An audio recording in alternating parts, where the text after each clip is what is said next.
Hey everybody. In previous videos, people left comments asking me to go over my gear.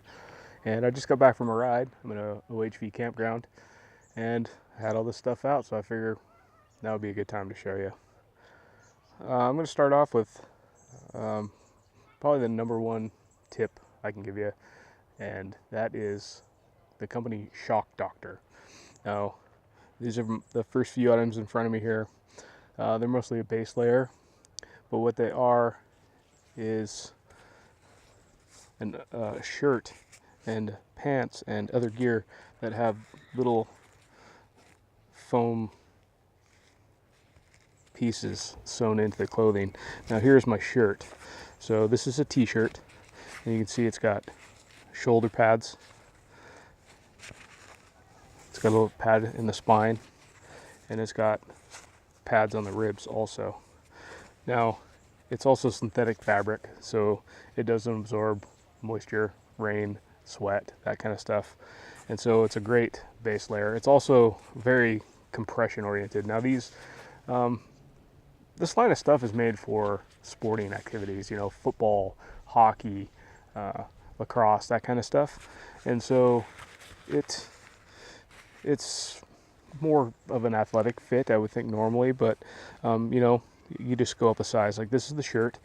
When I wear it, it's a very compression oriented, and this is 1 to 2 sizes up from my normal t-shirt size, so keep that in mind. But this is awesome to wear as a base layer, and also helps protect you.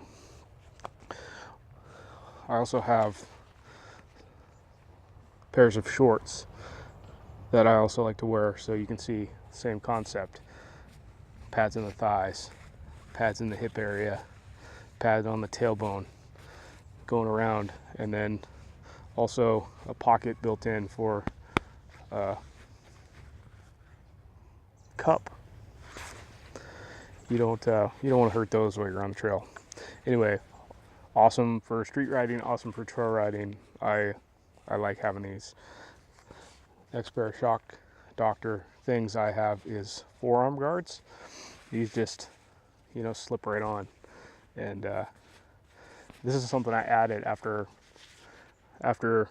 a branch found the small area between my normal elbow forearm guard and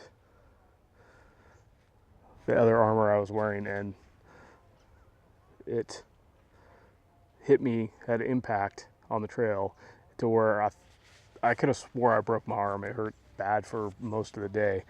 Anyway, that's when I added these. You find that most of the stuff I added was because at some point I had a crash or something and I got hurt, and I decided I need to add a layer of protection. That brings me to this right here, and this is a rib protector.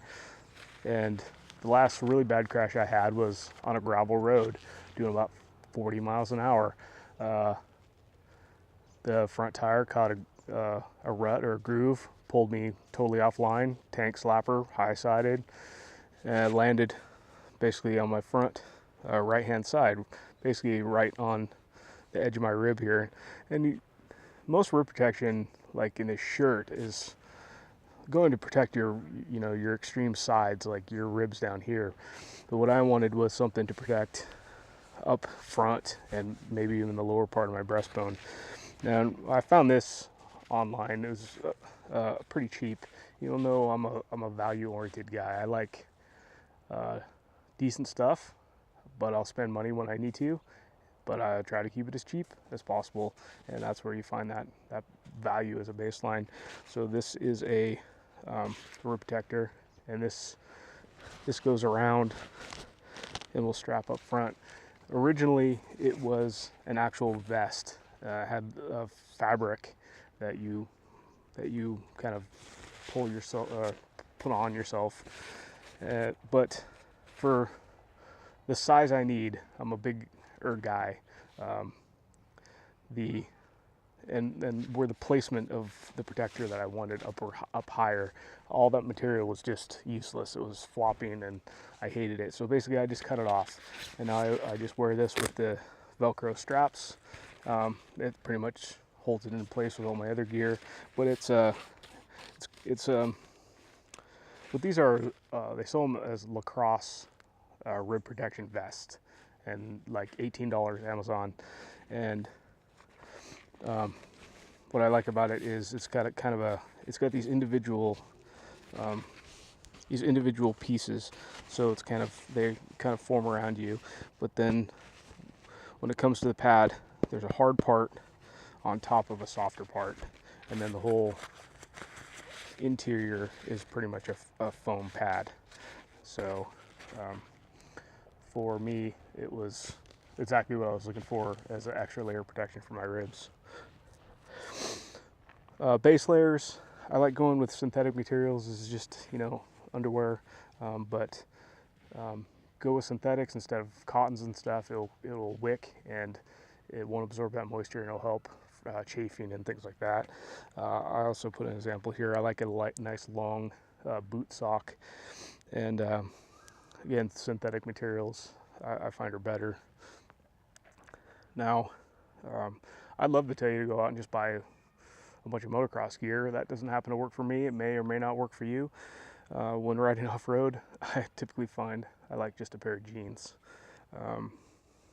I will kind of fold them up inside of my boots, and I find that I usually don't have too much discomfort riding all day, but it offers me everything, jeans offer you normally.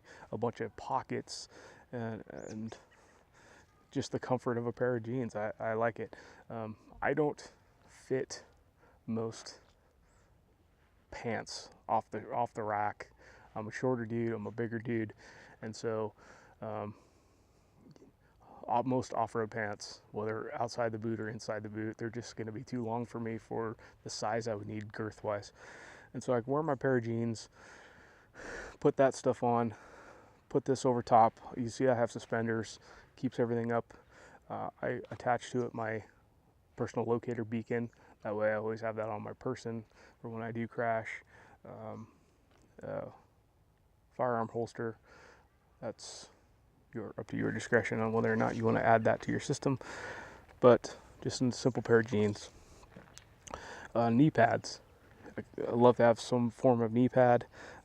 Before, I would go with this kind of cheaper version here, and this is fine. I mean, I've had many crashes in something like this, off-road, trail ride and stuff. These will do the trick. I've since moved on to this here. This is Icon Field Armor for street, and what I like about it is it's just a heavy kind of nylon outer shell with a harder rubber kind of area right here in the knee, but then inside it's got a pocket, and it's got the D30 impact armor built in there, and so it's good, very good for the impact. And I also like these because they're shorter. Again, I'm short, and so I can put this on and then tuck this part inside of my boot, and it just works good for me. I have not had the time or money to go with a knee brace, and that might be something I add to the system in the future, but for now I feel pretty protected with that. Next we'll go to boots. So I've gone through a couple different pairs of boots. First up is the Forma ADV shorts. Again, short. I tried the tall ones, they just didn't fit my calves well. The short version, I ran these for a few years and they did okay, but they're just not that protective. I mean, for what they are, a $240 boot, I'm not really sure what they offer outside of a normal work boot. I mean, they've got shift pads and they got buckles instead of laces. That's nice that you won't maybe get them caught in a chain. They offer a hard slider on either side of the ankle. That's, I guess, good if you're going to slide somewhere, but otherwise they're pretty chintzy kind of boot. They don't offer much protection. They also don't have much of a toe cap. This is just a normal kind of a shoe thing. There's no hard toe, and that's where I had a lot of problems. I ran into stumps and logs and rocks and stuff, especially on the TW200. It's much lower than a regular off-road bike. That's something I had to be wary of. Next, I'm going to talk about the boots I went to, which is the Alpine Stars Tech 7s. These are quite an upgrade from the Forma Adventures. They're a full motocross boot, and they're much more substantial than these boots. So they have awesome lateral protection. They have all sorts of panels all up and down this thing. So it's good for, slide protection, crush protection. They have a hinge area on each side of the boot, which helps it kind of move. And then it has a tongue and groove system in the back here, which will only allow it to move so far before preventing hyperextension injuries and things like that. 4 buckle system, tall boot. This one here has just the regular motocross sole. They sell enduro version, which has more of a checkered, regular walking boot kind of sole for an extra $20. In 2018, these are $349. The enduros are $369. I personally just didn't find the extra money worth it, and also I have some pretty aggressive foot pegs on my bikes, so I didn't want any conflict, so I just went with the smooth sole.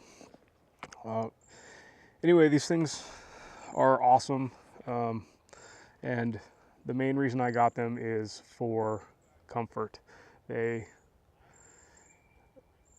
called to me, they spoke to me when I was trying on boots in the store. As soon as I put these ones on, I knew these were the ones. I have, like the rest of me, I'm very differently shaped than most people. I have more Barney Rubble feet. A lot of boots don't have a wide toe box. These have a decently wide toe box. I wish they had a little bit more of a toe cap, but what these do have is they do have this piece goes all the way around. It's all one piece on the boot. So, and then it's still a little flexible, but it's definitely more rigid than something like this. I have already kicked many things with these boots, and so far so good. I've tried other boots. First ones I tried, which are substantially are a substantial off-road boot, were the Forma Predators, and they have a nice big full plastic toe cap and everything. Problem is they just fit me poorly. They were very uncomfortable. They put my toes to sleep. Whatever. I didn't like them. Ended up with these. Love these. Can't say enough about these.